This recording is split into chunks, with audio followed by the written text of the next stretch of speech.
Mike, the Paycheck Protection Program was really a huge boon for many staffing firms. It was essentially a savior in many respects, and it enabled a lot of our staffing clients to even accumulate funds.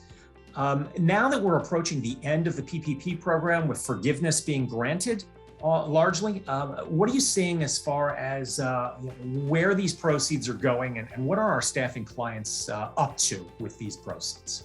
Thanks, BJ. And you're absolutely right. We are on the back end of the PPP1 program. Some staffing companies, having due to their size, fit into PPP program 2.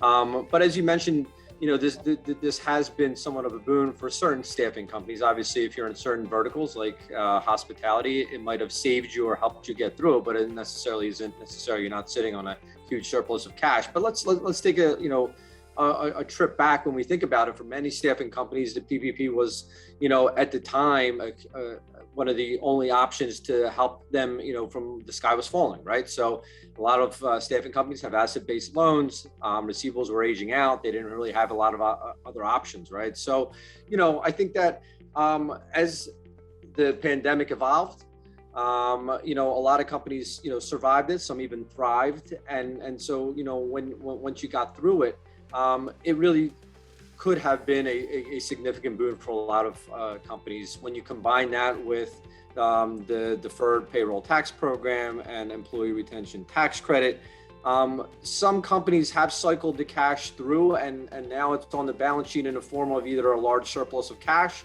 or no debt. And so a lot of owners are asking themselves, what am I doing with this, right? So a couple options that we've talked with our clients about. One is a reinvestment in the company, right? So, technology is just such a huge component of everybody's business these days. Is it worthwhile reinvesting in the company to save money down the road? That's one option. M&A, which we'll talk about in subsequent videos, is huge.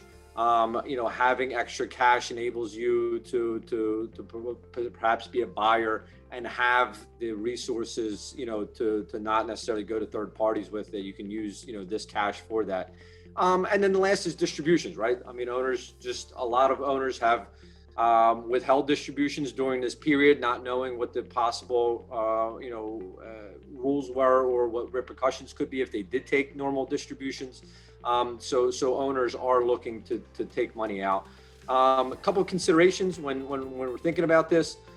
If you were using a third-party lender and now you're essentially self-financed, what are the benefits of that? I mean, for some companies, it is a significant interest savings that you are realizing if you maintain being self-financed, right?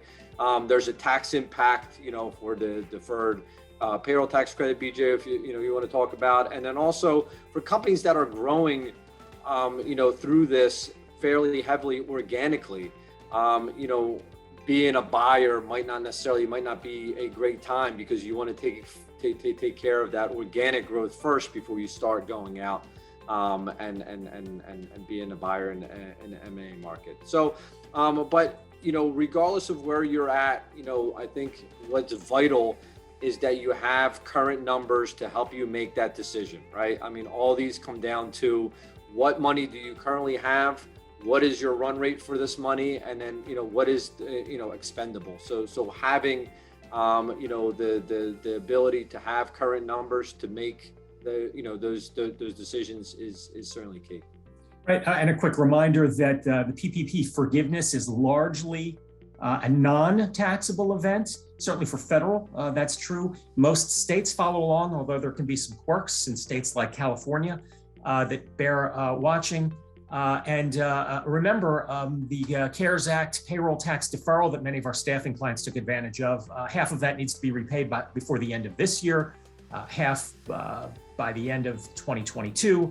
Although there may be a decision to prepay or pay it all back in the current year from a tax planning standpoint. So all things to think about as we wind down PPP, but all in all, it's been a great program, largely for the staffing industry. I would want to make it just a quick reminder, for companies, the forgiveness applications are due within 10 months of the end of the covered period, which for many companies that got their loans in April and May is going to be August and September.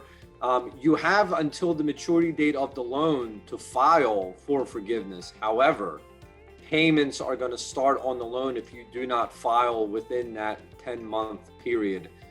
So if you do make payments and you ultimately do receive full forgiveness, that money will be refunded to you. But from a cash flow perspective, it's probably better to get it in and not make any payments, especially if you don't have to.